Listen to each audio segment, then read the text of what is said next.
Hey again everyone, welcome back again di Altcoins Update.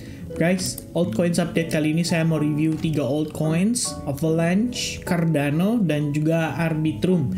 Ini berdasarkan komen yang di video Market with NC for FOMC. Ya, itu tadi, bukan tadi ya, tapi 3 hari lalu ya. Saya udah lihat kolom komentarnya, ada beberapa yang kasih komen kan, dan beberapa ngasih likes button di komen tersebut, dan likes-nya itu lumayan banyak, artinya pada agree untuk kita nge-review koin tersebut.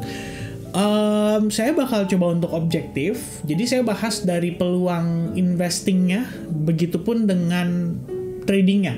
Ya, tapi kalau untuk investing ini kita berbicara berarti untuk long term ya. Artinya teman-teman kalau misalkan ada bayangan pengen ngebeli gitu kan, bukan berarti buat kayak beli sekarang terus toto 2 hari lagi 3 hari lagi ngepam gitu ya. Jadi jangan salah paham soal itu. Oke, so langsung aja kita masuk dulu ke pembahasan yang majornya, yaitu total 3. Sebenarnya selain kita bahas total 3, total 2 juga boleh ya. Artinya exclude daripada Bitcoin. Cuman karena Ethereum-nya recently lagi bener-bener kena tekanan banget, jadi saya bahas total 3-nya dulu teman-teman. So if we take a look on the weekly perspective pada total 3, kondisi kita tuh sebenarnya not so bad ya. Actually setelah dia berhasil menciptakan struktur baru yang relatif bullish, ya, di sini kan kita lihat ya, strukturnya tuh sebenarnya relatif bullish nih teman-teman. Lalu price having a pullback, boom, create higher high lagi. Di sini ada struktur yang bullish dan dia dalam keadaan retracement. Sebetulnya secara technical wise ini masih oke. Dan saya udah pernah bilang sama teman-teman juga ya, kalau total 3 sudah mencapai all time high-nya yang baru, biasanya disambut dengan koreksi. Wajar dong, ada yang profit taking gitu kan. So far kita mendapati koreksi terdalamnya itu di angka 38% lebih kurangnya. Dengan market cap saat ini berada di 803 miliar dolar. Ketahan sih di kisaran Fibonacci 50% teman-teman. Cuma saya ngerasanya kayaknya belum berakhir ya. Ini masih bisa ada tekanan jual lebih lanjut, mengingat dari segi makro sebenarnya dukungannya kurang gitu kan. Makronya sendiri masih ada concern di mana Federal Reserve memutuskan untuk tetap dalam keadaan mempertahankan suku bunganya menjadi hanya 2 kali rate cut saja di tahun ini. Dan itu tentu saja membuat ya kondisi market bisa dibilang masih belum terlalu ideal untuk pumping. Namun, kondisi market yang seperti sekarang obviously ngasih kita apa? Opportunity. Artinya kita bisa mendapatkan harga murah untuk membelanjakan lah. Misalkan teman-teman ada rencana untuk istilahnya reinvest gitu ya. Let's say kalian take profit, terus kalian lihat, wih harganya murah nih ya, mau di consideration buat nambah barang, istilahnya bisa gitu ya. Itu satu pertimbangan teman-teman sekalian. Jika dalam analisa kamu percaya bahwa akhir tahun ini atau di tahun 2025 masih ada one more push untuk rally ya, menembus all time high, begitupun untuk Bitcoin. Kalau misalkan nggak believe gimana? Ya udah, keep it to yourself.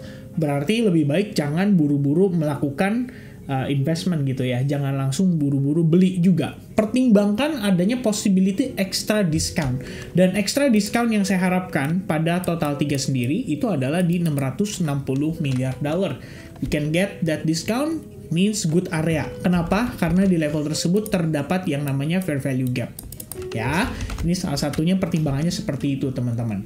Nah berikutnya kita bahas untuk Avalanche. Avalanche ini recently lagi hot. Sebenarnya hotnya itu gara-gara katanya ya mau diajuin ETF-nya. Jadi lagi-lagi ini termasuk dalam ETF naratif nih. Ya, kalau misalkan lumayan hot sih, ya mudah-mudahan bisa ngedorong harga daripada Avalanche untuk naik dan menciptakan rally yang impulsif gitu. Kalau kita lihat secara price action, ini terakhir kita ngelihat secara struktur, dia tuh lowest point-nya di sini. Ya, dia successfully nge-break low point yang terbentuk pada 2021. Jadi dia ciptakan low point dan high point yang ini yang berhasil di break. Sehingga kita bisa mengatakan bahwa secara struktur Avalanche itu sebenarnya sempat dalam keadaan bullish. Namun setelah dia mengambil low point ini, technically kita kembali dalam keadaan bearish. Memang sih proses ini bisa saja merupakan bagian dari A, B, and C wave korektif. Jadi jatuhnya seperti ini teman-teman. Ya, keseluruhannya adalah 1 menuju 2. Jadi bisa finishing 2 untuk kemudian mengejar rally-nya ke level, bukan level ya, tapi ke wave 3 dan seterusnya. Cuman saya pikir terlalu cepat untuk kita mengatakan seperti itu. Itu adalah proyeksi kalau memang kita meyakini masih ada possibility market tahun ini masih bisa dikasih gempuran gitu untuk dia back dalam keadaan bullish. For now, yang saya pengen teman-teman perhatikan adalah we have SNR di level $21. Dan kita terlihat tidak mampu mengklaim area tersebut. Itu artinya downside pressure buat avalanche very likely bisa terjadi. Sampai mana? Kalau kita pakai Fibonacci, saya akan ambil dari titik lowest ke titik highest, dan kita dapatkan dia baru testing 62% retracement. Area yang memiliki confluence itu berada pada 79% retracement. Tepatnya confluence dengan fair value gap yang terbentuk di sini. Jadi terdapat imbalance dan di level $13,23 merupakan area dengan confluence atau tahanan support yang terdiri atas support-support atau dari beberapa key level.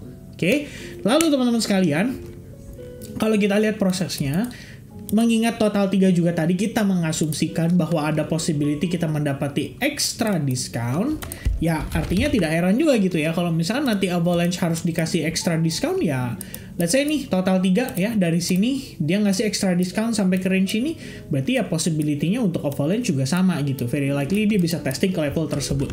Itu menjadi area yang patut diperhitungkan jika teman-teman berencana untuk ngambil peluangnya. Dan kita bisa katakan kalau di time frame daily itu mendukung skenario tersebut. Pertimbangannya adalah saya punya lower low, kemudian kita juga punya another lower low. So technically pada time frame daily aja ini secara strukturnya masih bearish, high, low, low. Nah, ini pun masih potensi lower high. Kalau kita ambil dari internalnya aja nih, ibaratnya seperti ini ya teman-teman sekalian. Fibonacci kita cuma ambil dari internalnya. Please di note internalnya. Saya nggak ngambil dari higher time frame atau saya nggak ngambil lebih major lagi. Maka kamu bisa lihat bahwa $16.5 itu merupakan area di mana avalanche mengalami rejection, guys. Terdapat bearish engulfing di situ. Setelah daily close seperti itu, tentu saja ini memvalidasi possibility untuk avalanche bergerak ke range yang lebih rendah. Kalau misalkan demikian, apa nih yang kira-kira bisa diantisipasi teman-teman sekalian? Sebenarnya, kalau kita lihat dari sini, pun kelihatan ya bahwa ini kan ada satu level nih, atau satu area nih, di mana dia mengalami pullback gitu, ya kan? Sebelum dia create lower low. Nah, ini adalah tadi ya, tarikan saya Fibonacci dari time frame besarnya gitu. Jadi kita bisa lihat skenario seperti ini lebih kurang ya, tuh. Ya, saya ngambil dari sana, dan teman-teman bisa notice kalau level 62% itu benar-benar menjadi barrier-nya. Di saat yang sama, pada time frame 4 jam, itu juga terdapat inefficiency di sini yang memberikan rejection kepada avalanche. So, secara struktur, ini cenderung relatif bearish. Right? Mungkin hourly-nya kita bisa asumsikan bahwa ini ada struktur bullish gitu. Tapi sementara waktu ini saya bisa bilang kenaikannya sifatnya hanya terbatas dan korektif. Jadi kurang ideal untuk kita katakan seperti itu. Namun kalau misalkan teman-teman sekalian memang ada rencana quote on quote ya, hanya untuk trading jangka pendek, well, this is the level yang mungkin kamu bisa consider. Walaupun ya avalanche kalau kita lihat dari time frame 2 jam ini, walaupun kita katakan nih kayaknya break nih, tapi nggak terlalu teman-teman ya, breaknya cenderung tipis ya, tipis sekali, tidak terlalu impulse. Oke? Lalu di saat yang sama, waktu before dia mengalami rally itu kita ngelihat dia sempat create lower low. Jadi katakanlah kalau teman-teman meyakini ini kayaknya dia break deh, kayaknya dia create higher high deh, secara buntut setidaknya ada gitu ya. Maka low point ini yang bisa kamu ambil sebagai acuan invalidasinya. Kalau low point ini di break, otomatis sellers benar-benar take control atas segala keseluruhan pergerakan ini. Ya, kita bisa bilang ini juga kenaikannya mungkin sifatnya cenderung terbatas, bisa membentuk sebuah channel, bisa pun kita katakan seperti ini kayaknya dia break nih dari channel. Nah, ini juga nggak salah teman-teman. Ya, kalau kamu ngelihatnya perspektifnya seperti itu. Karena memang kenyataannya momentumnya melambat. Setelah dia rebound, sekencang ini, kenapa dia perlu 100% retracement? Mantul sedikit, abis itu kempes lagi, dan malah menciptakan lower low. Itu artinya momentumnya sudah mulai habis untuk sisi buyersnya. Kalau kayak gini, ya alternatif teman-teman yang bisa dimanfaatkan ya, kalau saya sih pribadi. Saya pertama akan lihat dulu Bitcoin-nya masih dalam keadaan bullish atau gimana nih. Karena saya pribadi juga tadi mengantisipasi sama teman-teman di SAG, ada possibility during New York Bitcoin bisa nge-sweep nih low point yang ada di sini gitu. Jadi sweep, mungkin kita bisa ngejar ke area order block ini. By the time Bitcoin lakukan itu, berarti avalanche-nya akan lebih rendah gitu kan, akan lebih rendah. Maka kenyataan yang kita bisa lihat di sini adalah avalanche cenderung tidak resist terhadap Bitcoin. Bahkan ada kecenderungan avalanche itu pergerakannya lebih lemah daripada Bitcoin.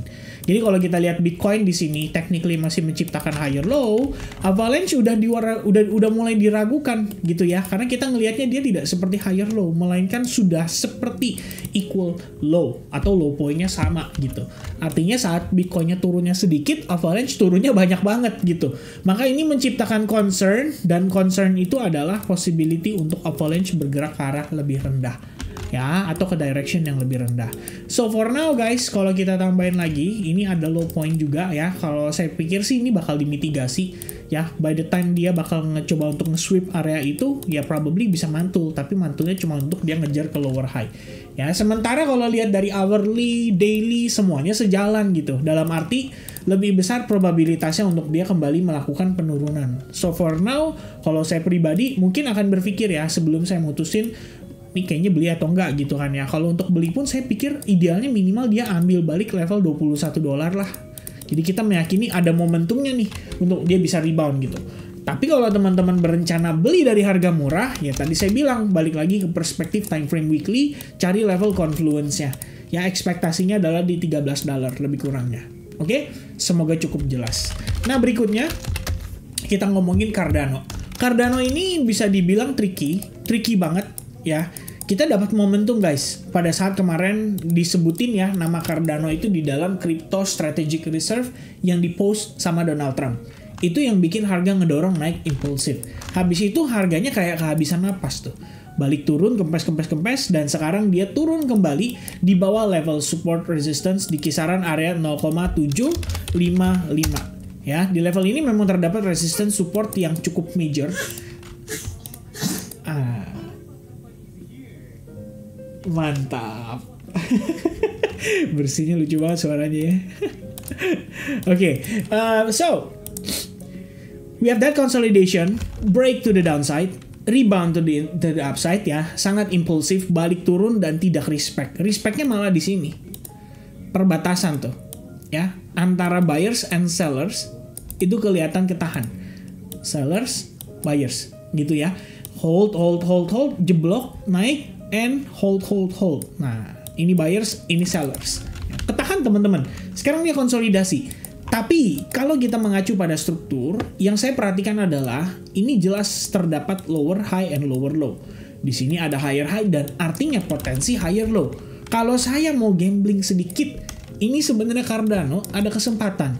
Ya, kesempatan dalam artian risk to reward-nya relatif ideal. Katakanlah seperti ini. Oke. Ini risk to reward. Artinya apa, teman-teman?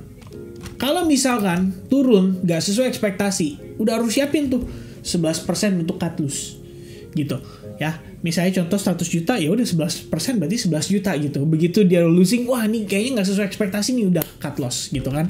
Itu sebenarnya kalau spot. Kalau misalkan kita trading futures mungkin enak ya, dalam artian ya udah kita cuma lihat risk to reward, abis itu kita resikoin yang kita siap hilang aja gitu, yang kita siap rugi ibaratnya di situ. Dan biasanya kalau saya pribadi kayak 0,5 sampai 1% dari total keseluruhan capital. Anyway, keseluruhan untuk Cardano ini lagi konsolidasi. Dia konsolidasi itu sebenarnya kalau kita pakai Fibonacci ya, jatuhnya tuh seperti di atas level Fibonacci 0,79%. Jadi memang kelihatannya masih ada harapan untuk di level ini bisa jadi higher low. Tapi saya rasa ini semua bakal bergantung sama Bitcoin juga. Dan tentu saja kalau misalkan kita break di bawah itu, ya harus antisipasi Cardano bisa kembali testing ke level 0,4. Kenapa level 0,4 pin? Ya karena di level tersebut terdapat resistance-nya gitu ya. Terkait dengan keseluruhan daripada Cardano, saya pernah dapat info dari orang ya. Sebenarnya infonya bukan gimana banget sih, tapi ada forwardan dari Twitter, katanya begini, kalau lihat skenario Cardano itu mirip sama kejadian di tahun ini.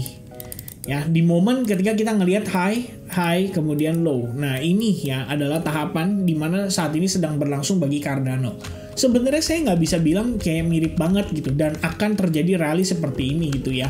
Tapi memang kalau kita lihat pada dasarnya kunci utama itu adalah memperhatikan bagaimana strukturnya terbentuk. Saat ini kalau teman-teman agree bahwa strukturnya Cardano itu terdapat yang namanya higher high dan higher low, berarti Anda agree bahwa Cardano punya possibility membentuk higher low di area tersebut. Itu aja sebetulnya. Ya, ini kalau misalnya kita pakai chart ini secara kosongan, teman-teman bisa lihat apa? Cardano itu ngebentuk Quasimodo pattern. Quasimodo pattern itu seperti ini.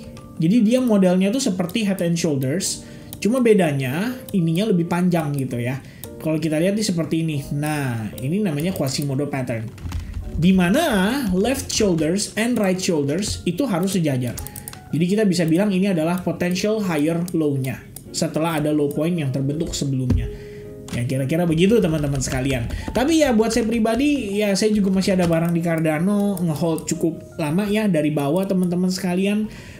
Bukan dari bawah sih tapi dari atas ke bawah kemudian akumulasi dia naik lagi ke bawah lagi. Masih ada barang teman-teman sekalian.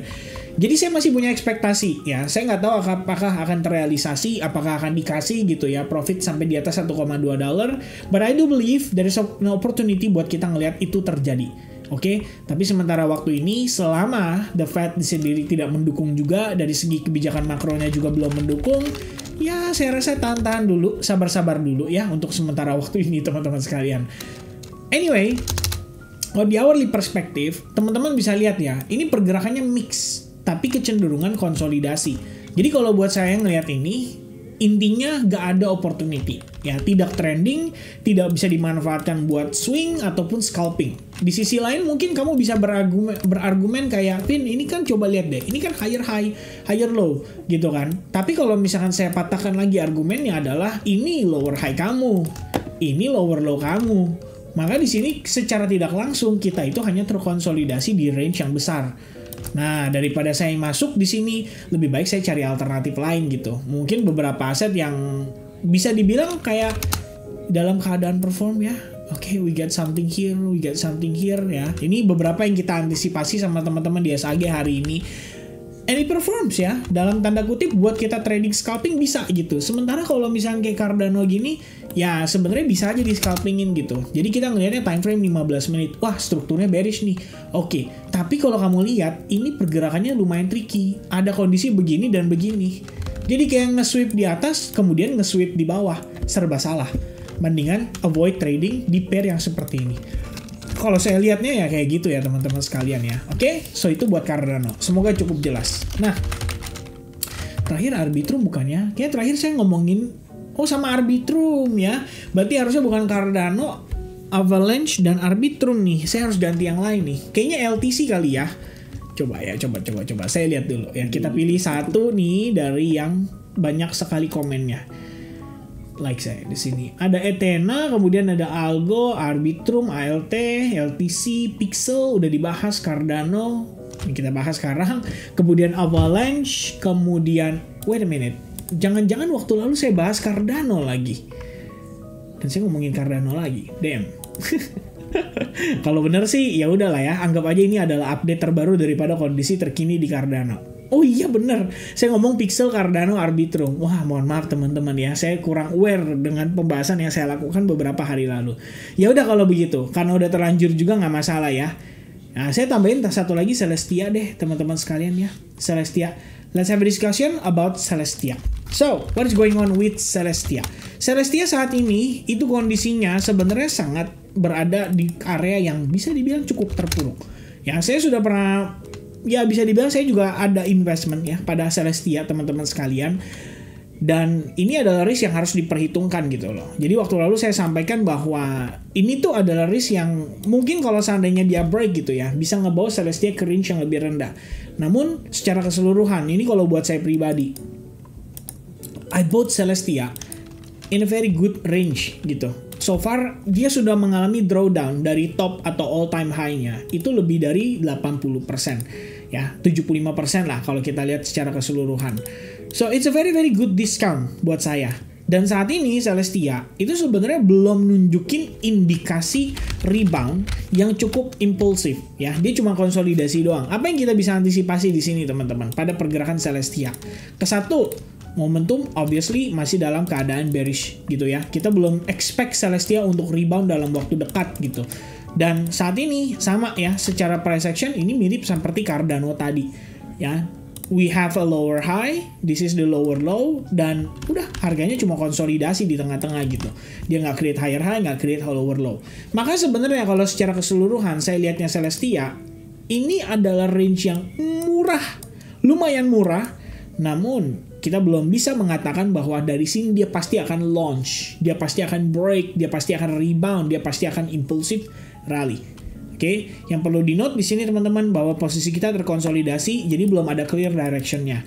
Dan kalau misalnya teman-teman mau nambahin, bisa pun kalian tambahin berupa trendline seperti ini. Ya, seandainya teman-teman punya pertimbangan, Vin, ini kayaknya inverted head and shoulders. Nah, ini saya kurang agree. Oke, karena untuk kita mengatakan seperti itu, minimal dia harus membentuk progres yang cukup impulsif gitu kan. Tapi untuk saat ini saya belum bisa mengatakan seperti itu.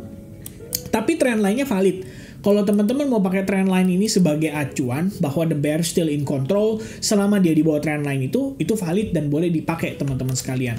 Nah, untuk saat ini Celestia apakah menawarkan peluang trading yang ideal? Sementara kalau kita lihat dari price action time frame 2 jam, ini adalah kondisi di mana dia menciptakan higher high.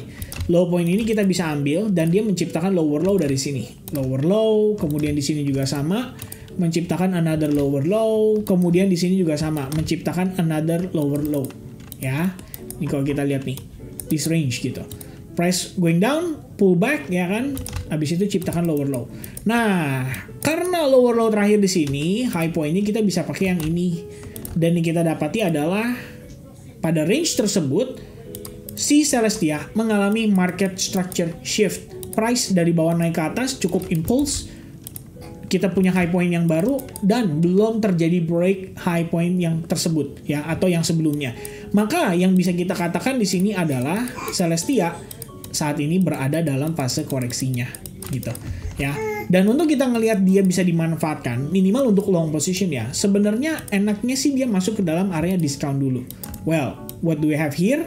A retest on imbalance. Kemudian kalau kita pakai Fibonacci juga dari titik bawah ke titik atas, mungkin ya di level tersebut adalah level 50% retracement. Testing di level itu, habis itu dia start rebound, start mantul. Dan kalau kita lihat di hourly-nya, sebetulnya ini tergolong dalam kondisi yang relatif terkonsolidasi. Kurang ideal lah untuk dia apa-apain ya teman-teman. Wow, woi, dipanggil saya guys ya. Ya kurang ideal lah ya untuk dia apa-apain gitu. Malah yang kelihatan di sini mungkin kalian bisa asumsikan bahwa oke, this is a double top gitu. Which means sebenarnya kalau kita katakan itu double top, kamu lihat di time frame 15 menit, what do we have there? Adalah sebuah rejection yang impulsif, seperti air terjun ya. Ini menciptakan higher high, tapi kemudian dia menciptakan low point. Dari sini kita ngelihat market creating yang namanya struktur bearish. Nah, kalau misalnya teman-teman lihat dari sini, maka sebetulnya by the time Celestia naik, bisa aja nih kena rejection lagi untuk akhirnya dia turun. Maka dengan demikian, kalau kita lihat keseluruhan, balik ke time frame di 2 jam, artinya apa? Imbalance ini walaupun sudah dimitigasi, tapi tidak mampu menciptakan higher high. Artinya apa? Market butuh extra discount. Probably bisa ngebawa Celestia turun lebih rendah daripada level tersebut. Ya, itu asumsinya teman-teman. But for now, dari struktur time frame 15 menit juga, selama dia dalam keadaan bearish, well, ya kita nggak bisa bilang bahwa it's a good time to buy gitu ya. Lebih kepada possibility untuk dia bergerak ke range yang lebih rendah. Apalagi kalau dia break dari support resistance ini. Saya pikir itu akan mendukung sekali gitu. Dalam artian untuk nanti teman-teman trading jangka pendek pun otomatis pasti lebih ideal nyarinya short position dibandingin long position untuk sementara waktu ini. Oke? Nah itu teman-teman ya untuk update dari saya untuk Celestia, kemudian Avalanche, kemudian Total 3 dan juga Arbitrum. Sorry kalau Arbitrum ternyata ke double bahasnya teman-teman sekalian. Ya, but let me know again ya in the next video update. Kira-kira kita mau ngomongin apa nih ya? Pixel, Cardano, Arbitrum udah diupdate. Kemudian kita udah ngomongin Cardano, kita udah ngomongin Celestia, Avalanche dan juga tadi apa satu lagi? Sampai lupa lagi teman-teman ya. Balik ke Cardano lagi. So yeah, what's gonna be the next gitu kan? Tell me di kolom komen. Kalau bisa kasih tahu juga alasannya apa, kenapa kamu pilih koin itu. Apakah koin itu ada event, apakah koin itu lagi ada upgrade, apakah koin itu lagi dalam keadaan kena exposure, apakah koin itu lagi pumping gila-gilaan dan kamu udah beli dan mau cari tahu exit pointnya di mana. Ya pokoknya let me know teman-teman di kolom komen. Oke? So I think that's gonna be it for altcoins update. I'll see you guys again in the Bitcoin update. Cheers. Happy Friday. God bless to everyone and bye bye guys.